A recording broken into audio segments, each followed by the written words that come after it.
This incident concerns the Deepwater Horizon oil rig, owned by Transocean and leased by BP.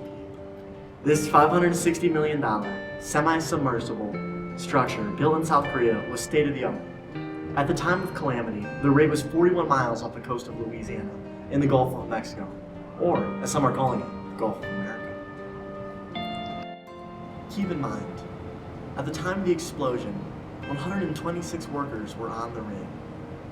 While many survived, 11 lives were lost and 17 others were severely injured.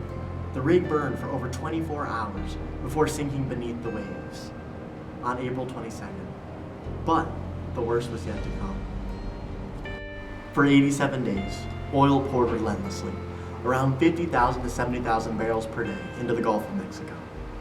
BP struggled with multiple failed attempts to seal the well, but it wasn't until September 19, 2010 that the well was finally sealed.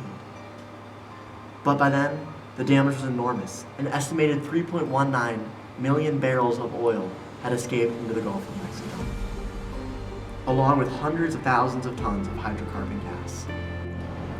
The impact on marine life was devastating. Oil coated the Gulf shores, suffocated wildlife, and poisoned ecosystems. Even today, the scars remain. During their cleanup efforts, BP used chemical dispersants EC9527A and EC9500A to break up the oil. But instead of solving the problem, these chemicals increased water toxicity, further harming marine life and the surrounding area. The Deepwater Horizon disaster is a painful reminder of the cost of human negligence. We must ask ourselves, how can we prevent history from repeating itself? This starts by holding the guilty accountable.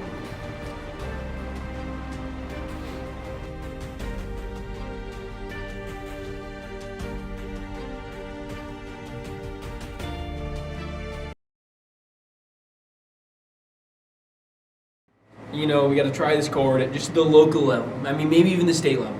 I mean, maybe we can try it in Texas if we really want to. I mean, they love oil in Texas. You know how it is. Don't listen to anything those dirty corporate cheats are trying to tell you. Since it's offshore, it's got to go to federal court and under federal law.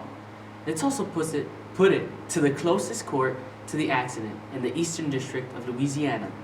And let's combine all the different civil cases into one big settlement to reduce legal costs and complications around thousands of people who have been damaged by the spill. This idea is called multi-district litigation. We can try this, just start off with the civil. And I don't really think we were that liable. I mean, we weren't negligent. The government's trying to put it on us, and I understand that. But, I mean, it was just an accident at the end of the day. Yeah, no, he is grossly negligent in this affair. So that means, under the Clean Water Act, BP has got to pay for all the cleanup with the company that operated the well and the company that made the blowout preventer that broke and made the spill. They also must compensate individuals and businesses impacted by the spill all over the Gulf. Please don't talk about the people that died. Please don't talk about the people that died. Please don't talk about the people that died. About the people that died. Damn it! Ready? 2 employees are being charged with manslaughter for their botched safety tests before the rig exploded.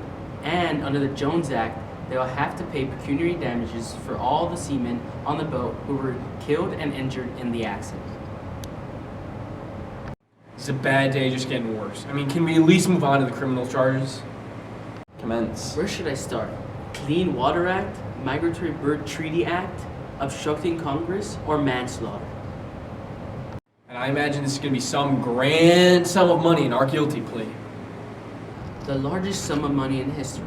But not on a good note, for you, the charges against the BP employees were dropped, or they were found not guilty.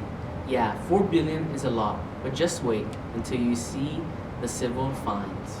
This stuff just keeps going downhill.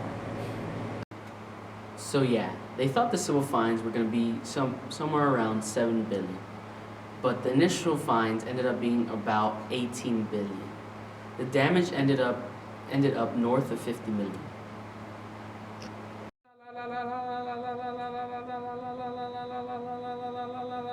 The damages ended up north of 50 billion.